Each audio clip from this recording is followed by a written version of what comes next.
আসসালামু আলাইকুম সুপ্রিয় দর্শক, বিএনপি রাজনীতিতে কি আওয়ামী লীগের ছাপ দেখা যাচ্ছে? এরকম প্রশ্ন কতিপয় কিছু লোক করে থাকেন। বিশেষ করে জামায়াত এবং এনসিপির কিছু লোক এবং নেতাকর্মী যারা আছে তারা এ ধরনের বক্তব্য দিয়ে থাকেন যে আওয়ামী লীগ গেছে যেই পথে বিএনপি যাবে সেই পথে, এবং আওয়ামী লীগ যা যা করে গেছে এবং বিএনপিও ঠিক একই কিছু করতেছে। আসলেই এরকম যারা প্রশ্ন করে আমি তাদের বিষয়ে দুইটা বার্তা দিতে চাই।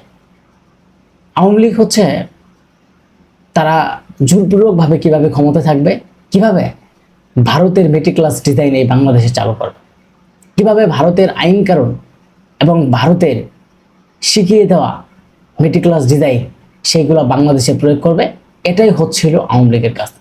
এবং দীর্ঘ 17টি বছর আওয়ামী লীগ জোরপূর্বকভাবে ক্ষমতায় থেকেছে এবং জনগণের ভোট হরণ করেছে এবং মানুষের বাক স্বাধীনতা কেড়ে নিয়েছে। সে সময় কেউ যদি ফেসবুকে একটা পোস্ট করত তাকে ধরা হতো, কেউ যদি রাস্তাঘাটে দাড়ি রেখে চলাফেরা করত তাকে মৌলবাদী জঙ্গিবাদী হিসেবে ধরা হতো। কিন্তু বিএনপি কি তাই করছে? এবং বিএনপি কি সেই পথেই যাচ্ছে? বিএনপি কি সেই আওয়ামী লীগের মতো জোরপূর্বকভাবে ক্ষমতায় এসেছে? না, বিএনপি জনগণের ভোটে নির্বাচিত হয়েছে। আমরা অতীতে দেখেছি যে বিএনপি জনগণের ভোটে নির্বাচিত হয়ে তারা একটা সরকার গঠন করেছে। এখন এই বিএনপি সরকার, তারেক রহমান, তিনি ক্ষমতা আসার পরপরেই বাংলাদেশের মানুষের ভাগ্যের পরিবর্তনের কথা তিনি ভাবছেন। এমনকি যত দ্রুত সম্ভব মানুষের ভাগ্য কিভাবে পরিবর্তন করা যায় সেই প্রচেষ্টা চালিয়ে যাচ্ছে তারেক রহমান। দেশে বিদেশে সব জায়গায় তিনি এমনভাবে বিস্তার, এমনভাবে মুগ্ধতা ছড়াচ্ছেন, তিনি এমনভাবে কাজ করছেন যাতে বাংলাদেশের মানুষের কাছে তিনি প্রশংসিত হয়ে থাকেন। যেভাবে তারেক রহমান নির্বাচনের আগে প্রতিশ্রুতি দিয়েছিল, ঠিক নির্বাচনের পরপরেই অল্প দিনের মধ্যেই সেই প্রতিশ্রুতিগুলা অল্প দিনের মধ্যে বাস্তবায়ন করছে।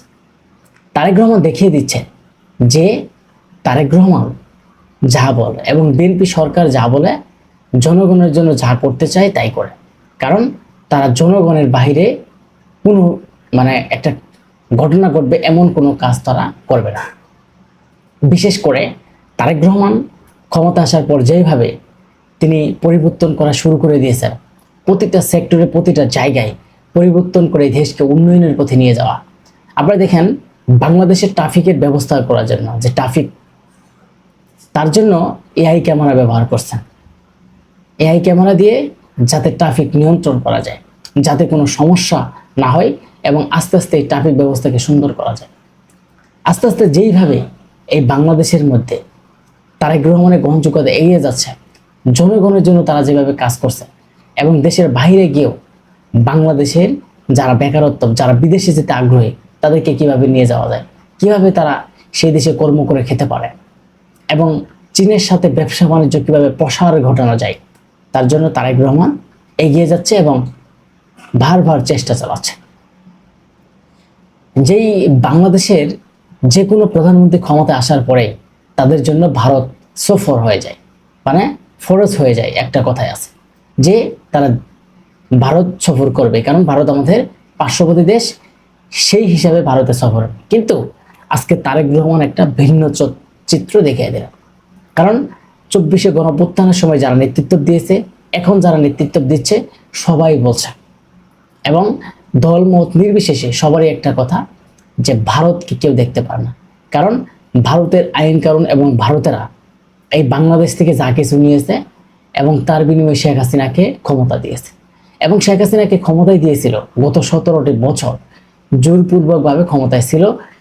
সেই জোরপূর্বকভাবে ক্ষমতার যে মূল হোতা এবং মূল মেটিকুলাস ডিজাইন যিনি তৈরি করা, সেটাই হচ্ছে ভারত।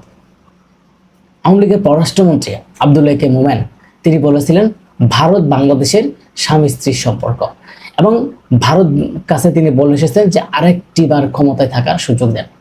এরকম বক্তব্য যখন আওয়ামী লীগ দিয়েছে এবং আওয়ামী লীগের কার্যালয় করেছে, কিন্তু আজকে বিএনপি কি সেগুলো করছে?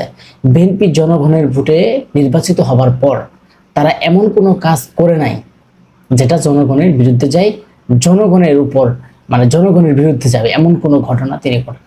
আজকে তারেক রহমান যেইভাবে মানুষের কাছে গ্রহণযোগ্যতা পাচ্ছেন, যেইভাবে এই দেশকে এগিয়ে নিয়ে যেতে যাচ্ছেন, তিনি একটা মুগ্ধতা ছড়াচ্ছেন।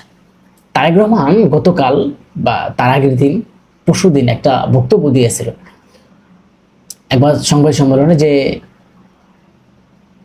গত 17 বছর আমার ফ্যামিলির সাথে কি হয়েছে, আমার সাথে কি হয়েছে, আমার ভাইয়ের সাথে কি হয়েছে, আমার মায়ের সাথে কি হয়েছে, এটা সবাই জানেন। কারণ তার মাকে জোরপূর্বক জেলখানায় বন্দি করা হয়েছিল, তার মাকে রিমান্ডে দেওয়া হয়েছিল, তার ভাইকে মেরে ফেলা হয়েছে। যে এই যে নানা ধরনের ইতিহাস, তার বিএনপির অনেক সদস্যকে মেরে ফেলা হয়েছে এবং অনেকে হামলা মামলা খেয়েছে। কিন্তু সেই 17টি বছর যে নির্যাতন নিপীড়ন চালাচ্ছিল আওয়ামী লীগ সরকার, কিন্তু সেটা যদি তিনি ইচ্ছা করেন তাহলে সেটার বিচার করতে পারবেন। কিন্তু সেই ক্ষমতা তার এখন আছে। এখন যদি তিনি ইচ্ছা করেন যে আওয়ামী লীগকে তারা যেই গুলো করেছে তার বিনিময়ে তাদের বিচার, কঠিন বিচার হবে, তারা করতে পারবে। কিন্তু তিনি বলেছেন যে আমরা প্রতিহিংসা রাজনীতি বিশ্বাস করি না, আমরা চাই সুস্থ মস্তিষ্কের রাজনীতি এবং সুন্দর একটা রাজনীতি, যে রাজনীতি মানুষ করতে আগ্রহী। এমন কোনো রাজনীতি করার দরকার নেই যে রাজনীতি ক্ষমতায় গেলে তাদের উপর হামলা মামলা নিপীড়ন হয়। এরকম রাজনীতি তিনি প্রতিষ্ঠা করতে চান না। যেই কারণে আজকে তারেক রহমান তিনি কোনো প্রতিশোধ নেন নাই। আজকে তারেক রহমান এবং আওয়ামী লীগের মধ্যে অনেক পার্থক্য রয়েছে। আপনি যে বিষয়গুলো আমি বললাম, যে আজকে এখন মানুষ যেভাবে স্বাধীনভাবে কথা বলে, যেভাবে তারেক রহমানের বিরুদ্ধে বলে, যেভাবে স্বরাষ্ট্রমন্ত্রীর বিরুদ্ধে বলে, যেভাবে প্রতিটা ক্ষেত্রে বলে, কিন্তু সেই আওয়ামী লীগের সময় কি বলতে পারতো? সেই আওয়ামী লীগের সময় ফেসবুকে একটা পোস্ট করলে তাকে মামলা দেওয়া হতো, তাকে সেখানে কমেন্টে গালিগালাজ করা হতো। আজকে বিএনপি সরকার আসার পরেই মানুষের ভাগ্য, মানুষের দিন সবকিছু পরিবর্তন করে নিয়ে যাচ্ছে এবং প্রতিহিংসা রাজনীতি তুলে দিয়ে তিনি একটা নতুন সংস্কৃতির রাজনীতি করতে চান এবং ধারাবাহিকতা বজায় রাখতে চান। যে তিনি এমন একটা রাজনীতি শুরু করতে চান যেই রাজনীতি বাংলাদেশের মধ্যে মানুষের মধ্যে একটা গ্রহণযোগ্যতা প্রকাশ পায়। সবাই ভালো থাকবেন, অবশ্যই কমেন্ট করে আপনাদের মতামত জানিয়ে যাবেন।